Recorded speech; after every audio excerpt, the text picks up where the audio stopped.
And it's something that we, of course, were alerted about by Mark Spears on Friday, just towards the end of our show. So this wasn't something that we didn't foresee, but it is official. And now the reality is Draymond Green is an unrestricted free agent. Will the Warriors bring him back? Does Draymond Green want to be back? Is there another team out there that is willing to pay Draymond Green more than what the Warriors can offer or will offer? Everything's on the table right now. And Mike Dunleavy Jr., I can't wait for an hour from now at 11 o'clock because ideally he's going to give us and shed some more light on this situation because I'm sure the topic of the day is going to be Draymond Green. I think there's a reason why Rich Paul of Clutch Sports released this news this morning just before that press conference. And Mike Dunleavy Jr., in the first time that he addresses the masses as general manager of the Golden State Warriors, is going to have some big questions to answer, and number one is Draymond Green. Yeah, it's going to be very interesting. It's going to be a little bit different. I think it's going to be strange just not seeing Bob Myers up there, quite frankly. How do we know he's not going to be there? I guess he's under contract.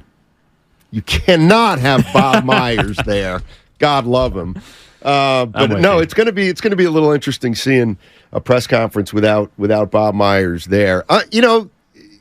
As for Clutch Sports announcing it today, I'm not going to read anything into that because I think the Warriors knew this was coming. I'm sure Draymond and his agent told him it was coming. I wouldn't even be surprised if there was some kind of collaboration because they knew Mike Dunleavy was going to talk today. Yeah. And they know Mike was going to get asked about it. And everybody knows Draymond's going to do it anyway, so let's just put the rat on the table, if you Sponsored will. by ATCO Pest Control. Yes. ATCO Pest Control for all your pest control needs. Yes. Let me ask you a question. I'll just throw this out at you. Is this the beginning of the end? Or is it the start of 3 more years with the big three? I think that the Warriors are going to bring Draymond Green back. I think that Draymond Green wants a 3-year deal to align himself with Stephen Curry. And then maybe he's trying to wait for some sort of verbal agreement about what's going to happen with the other member of that big three, Klay Thompson. But I think Draymond wants to be in Golden State. I also think Draymond Green is most valuable at this point in his career in Golden State. And he's spent his first 11 seasons here. He's obviously accomplished so much.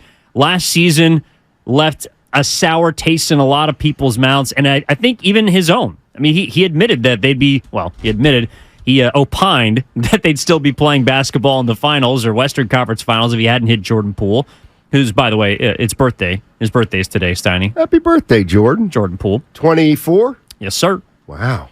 He's getting older right in front of our eyes. Yeah, he's almost up to that 27 mark where he's going to be making $27 million this year. Speaking of which, look, there's no way around this. If you want, here, put in the cap. Here's a prediction. If Draymond Green does in fact come back to the Warriors, re-signed, it's going to be for more than $25 million. It's going to start at roughly $29 million. You think he's getting 29 per? 29 and then increases. Wow. And you know why I'm saying that? Why? Is because I'm looking at one guy's salary next year, and it's Jordan Poole. And Jordan Poole makes $28,705,000. I just don't think Draymond wants to take a penny less than Jordan Poole. Like, Draymond does not want to come in next year. Well, and feel free to tell me it has nothing to do with anything if you truly believe that. Draymond comes in next year. He's got 3 more years, but Jordan Poole's making more money than him? I don't know. Like, to me, that's something that is a part of professional sports that we don't maybe give enough credence to. But Draymond Green's got to get paid more than Jordan Poole, doesn't he? I don't think he does. No, You think he'll be okay with that? Yes, and the reason why is because Andrew Wiggins is also on the roster. And Andrew Wiggins does not make as much as Jordan Poole, and he is clearly more important at this point in his career to the Warriors' success than Jordan Poole is. Not for the foreseeable, not 5 years from now, but right now Andrew Wiggins is a more important player than Jordan Poole, and he makes less money. That would be the rebuttal from the front office to Draymond Green saying, I got to make more than Jordan Poole. Well, actually, no, you don't. Because Andrew Wiggins doesn't, and he was, for the title team, the second best player. So I do think that money is a sign of respect more than maybe we make it out to be among these athletes. Like, if you want to say, because I could say, not only does Draymond Green want to make more than Jordan Poole, probably he thinks he's better than Tyler Hero, right? He thinks he's better than, some of these other young whippersnappers throughout the league. Like, he thinks he's worth more than 25, but to be on Golden State Warriors, I think he is going to have to look at a 3 for 75 or a 3 for 80. Now, maybe the reason why he opts out of his contract is because the Warriors are simply allowing him to go into an unofficial, restricted but unrestricted free agency. Okay, Dre, if you think you're worth $30 million, if you think you're worth more than Jordan Poole is annually right now, okay, go out and prove it. If you can find a deal out there from another team that is, a 3-year, $90 million deal, we'll match it. Maybe that's the deal they have in hand. But I do not believe that Draymond Green is saying, I have to make more than Jordan Poole. Not on another team, maybe. Well. Matt Steinmetz and Evan Giddings with you. A lot going on. Let me remind you again. Mike Dunleavy press conference introducing him as a new general manager of the Golden State Warriors. That's at 11 o'clock. We're taking that live. Draymond Green officially announces he's opting out. So he will walk away from $27.5 million next year. He is now a free agent, can negotiate with any team for a multiple-year deal if he wants. There's two other things that are interesting. Bradley Beal traded to the Phoenix Suns. Yes. Bradley Beal is going to the Phoenix Suns for Chris Paul and Landry Shamet. I'm sorry, but that makes the Suns a little better, I think. Oh, my God. But here's the other thing. It gives we talked about this, and, a lot of people like to go, yeah, right, okay, sure. Here's what Shams Charania is saying about Chris Paul, who's now a Wizard, but for how long?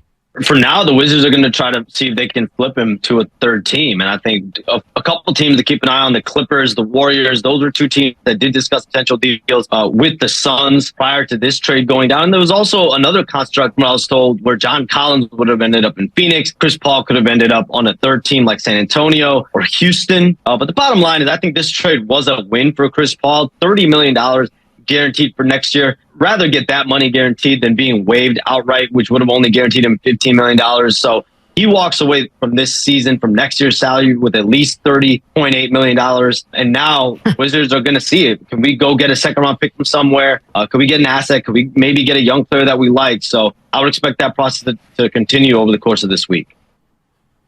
So he's still in the mix.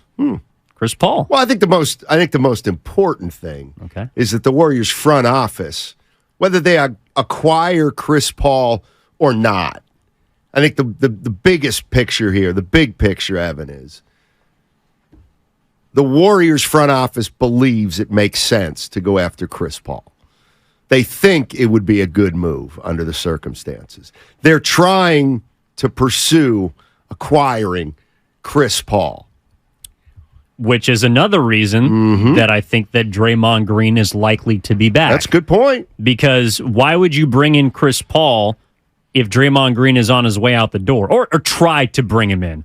And maybe this is, look, maybe there's a couple of backdoor options for the Warriors. Like if they don't get Draymond Green, well then of course you're not going after Chris Paul. But if you're going hard after Chris Paul and you're one of the two teams, like Sham said, that has a chance to get him, then I have to imagine that. I don't know what that means for Jordan Poole. I don't know what that means for some of the younger guys on this roster, but I would read into that by saying, all right, Draymond Green's going to be back next year, and then we're going to try and essentially get older instead of getting younger and try for the next 2, maybe 3 years to try and see if you can, will your way back to the top via 37 and 38-year-old Chris Paul.